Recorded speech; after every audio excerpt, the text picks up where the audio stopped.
আপনারা জানেন এই বাংলাদেশের বুকে একটা ফেরাউনকে পাঠানো হয়েছিল ভারত থেকে লালন পালন করে। দীর্ঘ সময় প্রশিক্ষণ দিয়ে তাকে পাঠানো হয়েছিল বাংলাদেশ থেকে ইসলাম এবং মুসলিমদের নাম নিশানা মুছে ফেলার জন্য। সেজন্য প্রথমেই এসে কুকুরের মাথায় টুপি পরিয়েছিল এদেশের লক্ষ লক্ষ আলেমদের ওস্তাদুল আসাতিজা শাইখুল হাদিস আল্লামা আজিজুল হক সাহেবকে জেলে পুরিয়েছিল। এরপরে এ পর্যন্ত ক্ষান্ত হয়নি। ইসলামী তাহজিব তামাদ্দুনকে ধ্বংস করার জন্য ভারতীয় সিনেমা, ভারতীয় নাস্তিক মুরতাদদের গান বাজনা, হিন্দি গান, হিন্দি সিনেমা এবং উদিচির নামে, ছায়ানটের নামে বিভিন্ন ভাবে এদেশের ইসলামিক কালচারকে ধ্বংস করে ভুতুম পেচার কালচার, পান্তাবাতের কালচার চালু করার মাধ্যমে ইসলামী তাহজিব তামাদ্দুনকে ধ্বংস করার পায়ে তারা করা হয়েছিল। এখন আমাদের কাজ হবে কি শুনুন, আমরা ইঁদুর বাদর আর মারবো না, মশা মেরে হাত নষ্ট করব না। আল্লাহর নবী যখন মক্কায় ইসলামের দাওয়াত দেওয়া শুরু করলেন, আবু বকর, ওমর, ওসমান, হামজার মতো লোক আল্লাহর নবীর সঙ্গে রয়েছে। ইচ্ছে করলে কয়েকটা মূর্তি ভাঙতে পারতেন না? ভেঙেছিলেন? কেন ভাঙলেন নাই? এটা খুব ভালো করে বুঝতে হবে। কারণ যদি ওই সময় কয়েকটা মূর্তি ভাঙতেন, ওরা আবার বানিয়ে নিত, এতে কিছু এসে যেত না। তাই আল্লাহর নবী ওই সময় মূর্তি ভাঙ্গার ক্ষমতা থাকা সত্ত্বেও মূর্তি না ভেঙ্গে তিনি কর্মসূচি নিলেন, মানুষের মনের ভিতর থেকে মূর্তিগুলো ভেঙে চুরমার করতে হবে। এখন আমাদের কাজ সেটা। বাংলার জমিনে প্রত্যেকটা মানুষের অন্তর থেকে মূর্তির মোহাব্বতকে ত্যাগ করে, দেখেন নাই মূর্তি কেমনে ক্রেন লাগিয়ে টেনে তারপরে ভেঙে দিয়েছে। ইনশাআল্লাহ আমাদের এখন থেকে কাজ হবে तौहीद की अमानत सीनों में है हमारे, आशा नहीं मिटाना नामो निशा हमारा। আমরা প্রতিটি মানুষের অন্তরে তাওহীদের বীজ বপন করব, তাওহীদের চেতনা তৈরি করব। ইনশাআল্লাহ সেই মুসলমানরা বাংলার রাস্তার মোড়ে মোড় থেকে সব মূর্তি নির্মূল করবে ইনশাআল্লাহ। আমরা বিজয় লাভ করার পরে মূর্তি ভাঙবো, এখন আর খুচরা মুচরা মূর্তি ভাঙবো না, এখন আর খুচরা মুচরা মাজার ভাঙবো না। ইনশাআল্লাহ 2030 সালে বাংলাদেশের সংসদে, বাংলাদেশের গণভবনে, বাংলাদেশের আদালতে ইসলামের কালেমা খচিত লা ইলাহা ইল্লাল্লাহ খচিত পতাকা পতপত করে উঠবে ইনশাআল্লাহ। তারপরে ইনশাআল্লাহ সবকিছু বিচার করবেন ইনশাআল্লাহ। ونعوذ بالله من شرور أنفسنا ومن سيئات أعمالنا، من يهده الله فلا مضل له ومن يضلله فلا هادي له، وأشهد أن لا إله إلا الله وحده لا شريك له، وأشهد أن محمدًا عبده ورسوله، صلى الله تعالى عليه وعلى آله وصحبه أجمعين. أما بعد، فقد قال الله تبارك وتعالى في كلامه المجيد والفرقان الحميد: أعوذ بالله من الشيطان الرجيم، بسم الله الرحمن الرحيم. وما لكم لا تقاتلون في سبيل الله والمستضعفين من الرجال والنساء والولدان الذين يقولون ربنا أخرجنا من هذه القرية الظالم أهلها واجعل لنا من لدنك وليا واجعل لنا من لدنك نصيرا وقال سبحانه وتعالى أم حسبتم أن تدخلوا الجنة ولما يأتكم مثل الذين خلوا من قبلكم مستهم البأساء والضراء وزلزلوا حتى يقول الرسول والذين آمنوا معه متى نصر الله ألا إن نصر الله قريب शब गुरीज़ा होगी आखिर जलवाए खुर्शीद से शब गुरीज़ा होगी आखिर जलवाए खुर्शीद से ई चमन मामूर होगा नगमाए तौहीद से कत्ल करना है तो कर ले आशिक़े दिलदार को हम शिकायत जा करेंगे कातिबे तकदीर को इस गर्ज से जो मक्तल में आया वो सुबह शाम सलामत रहती है ये जान तो आनी जानी है इस जान की कोई परवाह नहीं मर्द मोमिन बातिल से हरगिज़ खौफ खा सकता नहीं सर कटा सकता है लेकिन सर झुका सकता नहीं सोचा है कफील अब कुछ भी हो सोचा है कफील अब कुछ भी हो हर हाल में अपना हक लेंगे इज्जत से जीना है तो जी लेंगे या जाम शहादत पी लेंगे নোয়াখালী জেলা হেফাজতে ইসলাম কর্তৃক আয়োজিত বন্যার্তদের পুনর্বাসনের লক্ষ্যে দোয়া ও আলোচনা সভার সম্মানিত সভাপতি বাংলাদেশের প্রখ্যাত আলেম দ্বীন হযরতুল আল্লাম মাওলানা নিজামউদ্দিন সাহেব হাফিজাহুল্লাহ কারাগারের নির্যাতিত এক ঝাঁক উলামায়ে কেরাম আমার সামনে উপস্থিত আগামী বাংলাদেশের তৌহিদি জনতার সেনা সৈনিক আল্লাহর সৈনিকেরা আমরা এই মুহূর্তে সমাবেশ করছি এমন একটি সময়ে যখন ফিলিস্তিনের মুসলমানদেরকে পাখির মতো গুলি করে হত্যা করা হচ্ছে তাদের বাড়ি ঘর গুলোকে বুলডোজার দিয়ে গুড়িয়ে দেওয়া হচ্ছে আকাশের থেকে বিমান হামলা চালিয়ে সম্পূর্ণভাবে এক একটা এলাকা ধ্বংস করে দেওয়া হচ্ছে কাশ্মীরি মুসলমানদেরকে পাখির মতো গুলি করে হত্যা করা হচ্ছে উইগর মুসলিমদেরকে দীর্ঘদিন পর্যন্ত উন্মুক্ত কারাগারে বন্দী রাখা হয়েছে আরাকানের মুসলমানদেরকে নির্মমভাবে হত্যা করা হচ্ছে শুধু তাই না বাংলাদেশে যারা কোরআন এবং সুন্নাহর কথা বলেছিল আল্লাহ এবং আল্লাহর নবীর অবমাননার বিরুদ্ধে যারা প্রতিবাদ করেছিল চরম নির্যাতন করে তাদেরকে কারাবন্দী করা হয়েছে এখন হাজার হাজার আলেম মাদ্রাসার ছাত্র স্কুল কলেজের ছাত্র কারাবন্দী অবস্থায় রয়েছে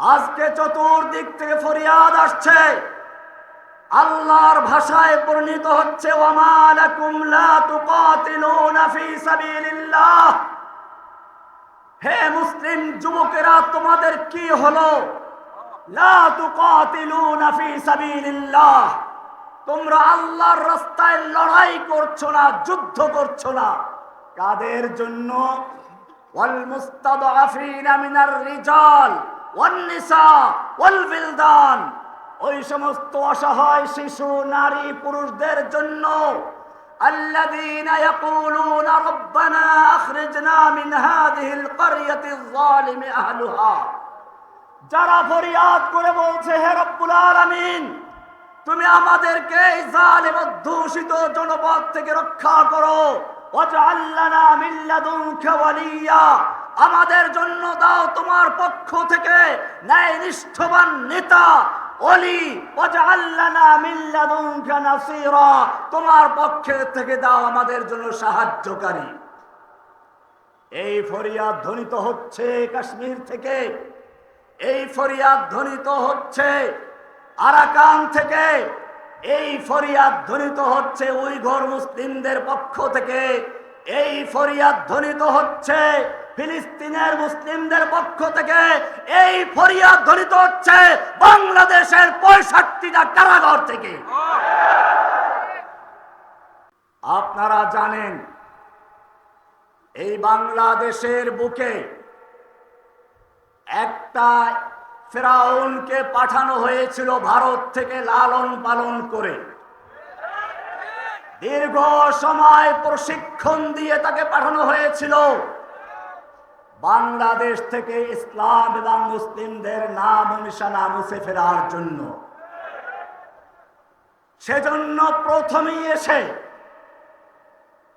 কুকুরের মাথায় টুপি পরিয়েছিল এদেশের লক্ষ লক্ষ আলেমদের ওস্তাদুল আসাতিজা শাইখুল হাদিস আল্লামা আজিজুল হক সাহেবকে জেলে পুরিয়েছিল। এরপরে এ পর্যন্ত ক্ষান্ত হয়নি, ইসলামী তাহজিব তামাদ্দুনকে ধ্বংস করার জন্য ভারতীয় সিনেমা, ভারতীয় নাস্তিক মুরতাদদের গান বাজনা, হিন্দি গান, হিন্দি সিনেমা এবং উদিচির নামে, ছায়ানটের নামে বিভিন্ন ভাবে এদেশের ইসলামিক কালচারকে ধ্বংস করে ভুতুম পেচার কালচার, পান্তাবাদের কালচার চালু করার মাধ্যমে ইসলামী তাহজিব তামাদ্দুনকে ধ্বংস করার পায়ে তারা করা হয়েছিল। এভাবে আস্তে আস্তে আগাতে আগাতে এক পর্যায়ে সরাসরি আক্রমণ করলো মুসলিম জনতার তাওহীদের ভিত্তি, মুসলিম জনতার ঈমানের স্পন্দন, জীবনের চেয়ে যাকে মুসলিমরা ভালোবাসে, আকায়ে নামদার তাজদার মদিনা সরওয়ারে কায়নাত রাহমাতুল লিল আলামিন, যার সম্পর্কে কোরআন বলেছে ইন্নাকা লাআলা খুলুকিন আযীম, হে নবী আপনি মহান চরিত্রের উপরে প্রতিষ্ঠিত, সেই নবীর চরিত্র নিয়ে, নবীর স্ত্রীদেরকে নিয়ে কলঙ্ক শুরু করেছিল, অপবাদ দেওয়া শুরু করেছিল, কটূক্তি করা শুরু ছিল, তখন দেশের তাওহীদ জনতা গর্জে উঠেছিল। আমি তখন একটা বই লিখেছিলাম, এই বইটা কোনো আমার লেখা নয়, আমি আদালতেও বলেছিলাম এইটা যদি অপরাধ হয় তাহলে আমি 3 নম্বর অপরাধী, আমি 3 নম্বর অপরাধী। কারণ এই আয়াতটা নাজিল করেছেন স্বয়ং আল্লাহ, নাজিল করেছেন রাসূল সাল্লাল্লাহু আলাইহি ওয়াসাল্লামের উপরে, আমরা শুধুমাত্র রেলি করছি, আপনাদেরকেও শোনাচ্ছি। আল্লাহ তাআলা কোরআনে পরিষ্কার বলে দিয়েছেন 33 নম্বর সূরা 60 এবং 61 নম্বর আয়াত, আল্লাহ তাআলা বলছেন লাইল্লাম ইয়ানতাহিল মুনাফিকুনা ওয়াল্লাযীনা ফী কুলুবিহিম মারাদুন ওয়াল মুরজিফুনা ফিল মাদিনা, যদি মুনাফিকেরা এবং যাদের অন্তরে ইসলাম বিদ্বেষী রোগ রয়েছে, ওয়াল মুরজিফুনা ফিল মাদিনা, এবং যারা আল্লাহর নবীর নামে কটূক্তি করে, গল্প রচনা করে, এরা যদি বিরত না হয়, আল্লাহ তাআলা বলছেন লানুগরিয়ান্নাকা বিহিম, হে নবী আপনাকে আমি তাদের বিরুদ্ধে খেপিয়ে দিব, ইগরা করে দিব, উত্তেজিত করে দিব। কে বলেছেন? এরপরে শুনুন কি বলছেন, সুম্মা লা ইউজাবিরুনাকা ফিহা ইল্লা কালিলা, এরপরে তারা আপনার শহরে, আপনার দেশে আর থাকতে পারবে না, সামান্য সময় থাকতে পারবে, তাও মালউনিনা, অভিশপ্ত হয়ে। এরপরে আল্লাহ বলছেন আইনামা সুকিফু, ওদেরকে যেখানে পাওয়া যাবে, উখিযু, পাকড়াও করা হবে। অকুত্তিলু তাকতিলা, বাবে তাফঈল ব্যবহার করে আবার মফউলে মুতলাক ব্যবহার করা হয়েছে। অকুত্তিলু তাকতিলা, ওদেরকে কেটে টুকরো টুকরো করে দাও। বাণীটা ছিল কার? নাজিল হয়েছে কার উপরে? তানজিলুম মির রাব্বিল আলামিন, রব্বুল আলামিনের পক্ষ থেকে নাজিল হয়েছে কার উপরে? আলা কলবিকা, রাসূলের কলবে। কোথায়? রাহমাতুল লিল আলামিন নাজিল হয়েছিল। এরপরে আল্লাহ বলছেন, এখানে একটা সূক্ষ্ম বিষয় আপনাদেরকে বলে দেই। কোরআনের উসলুব হলো আয-যানিয়াতু ওয়াজ-যানি ফাজলিদু কুল্লা ওয়াহিদিন মিনহুমা মিয়াতা জালদা। ব্যভিচারিণী আর ব্যভিচারী, ওদেরকে তোমরা 100 দোররা মারো। এটাকে মারুফ ব্যবহার করা হয়েছে, কারণ রাষ্ট্রের কাজ। এমনি ভাবে ওয়াস-সারিকু ওয়াস-সারিকু ওয়াস-সারিকাতু ফাকতাউ আইদিয়াহুমা, চোর চাই পুরুষ হোক নারী হোক, ওদের হাত কেটে দাও। তোমরা কেটে দাও। মারুফ না মাজহুল? মারুফ, কারণ রাষ্ট্রের কাজ। সেই হিসাবে এখানে মারুফ হওয়া দরকার ছিল। অনেকে আমাদেরকে বলে, আপনারা কেন বিচার হাতে নিলেন? রাষ্ট্রের কাজ ছিল। আমিও বলতে চাই, আমরা রাষ্ট্রকে বলেছিলাম, তোমার বাবার নামে যদি কেউ কটূক্তি করে তার জন্য সাজা ঘোষণা করেছ। প্রথমবার করলে 14 বছর, দ্বিতীয়বার করলে যাবজ্জীবন। তোমার বাবার জন্য তুমি আইন করতেই পারো, আমাদের কোনো আপত্তি নেই।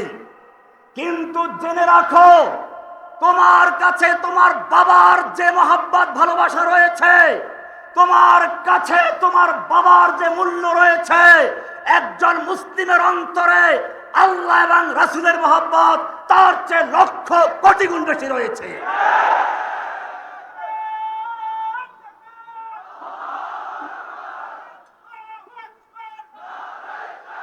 তোমার বাবার জন্য যদি আইন হতে পারে, আর আমার নবীকে কটূক্তি করলে তাদেরকে আদর করে বিদেশ পাঠিয়ে দাও, এই যদি তোমাদের চরিত্র হয়, তাহলে জেনে রাখো, বাংলার তাওহীদি জনতা ওদেরকে চিরস্থায়ী বিষাদের কবরে পাঠিয়ে দিবে।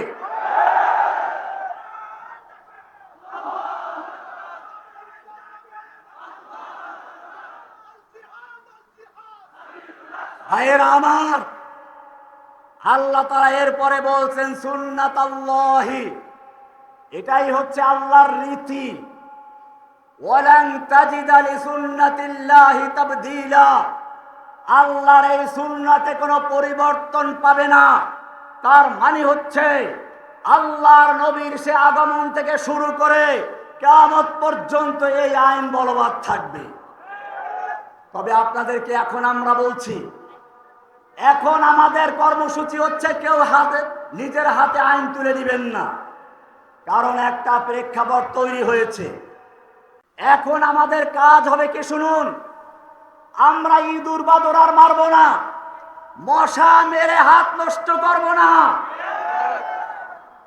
আল্লাহর নবী যখন মক্কায় ইসলামের দাওয়াত দেওয়া শুরু করলেন, আবু বকর, ওমর, ওসমান, হামজার মতো লোক আল্লাহর নবীর সঙ্গে রয়েছে।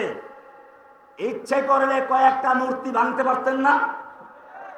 ভেঙেছিলেন? কেন ভাঙেন নাই?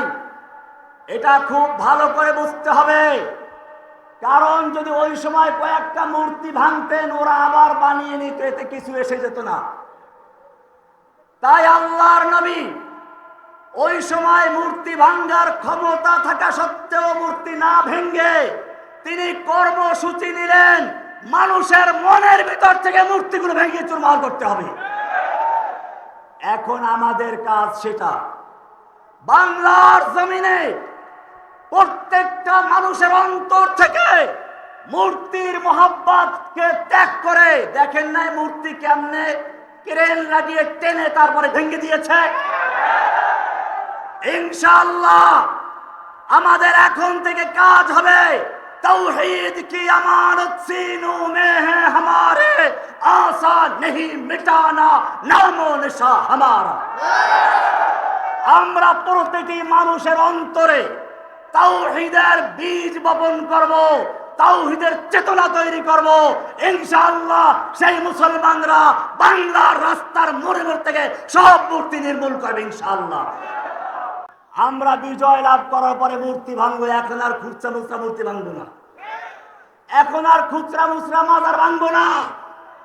ইনশাআল্লাহ 2030 সালে বাংলাদেশের সংসদে, বাংলাদেশের গণভবনে, বাংলাদেশের আদালতে ইসলামের কালেমা খচিত লা ইলাহা ইল্লাল্লাহ খচিত পতাকা পতপত করে উঠবে ইনশাআল্লাহ। তারপরে ইনশাআল্লাহ সবকিছু বিচার করবেন ইনশাআল্লাহ।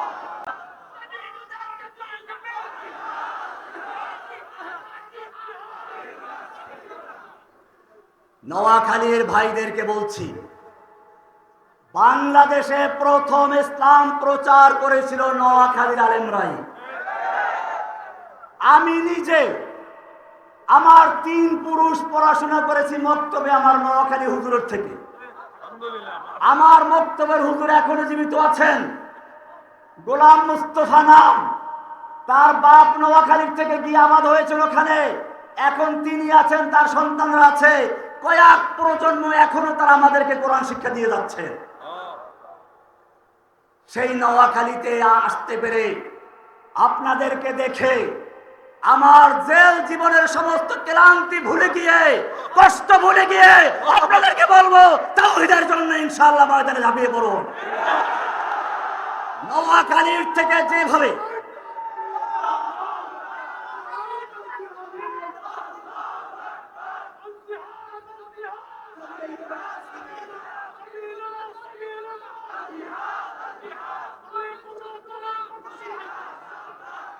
নোয়াখালীর থেকে যেভাবে ইসলাম প্রচার শুরু হয়েছিল, আজকে নোয়াখালীর থেকে সেভাবে বাংলাদেশের রাজপথে, বাংলাদেশের সংসদে, বাংলাদেশের আদালতে, বাংলাদেশের গণভবনে, ব্যাংকে, সব জায়গায় ইসলাম বিজয়ী করার স্লোগান শুরু হলো ইনশাআল্লাহ।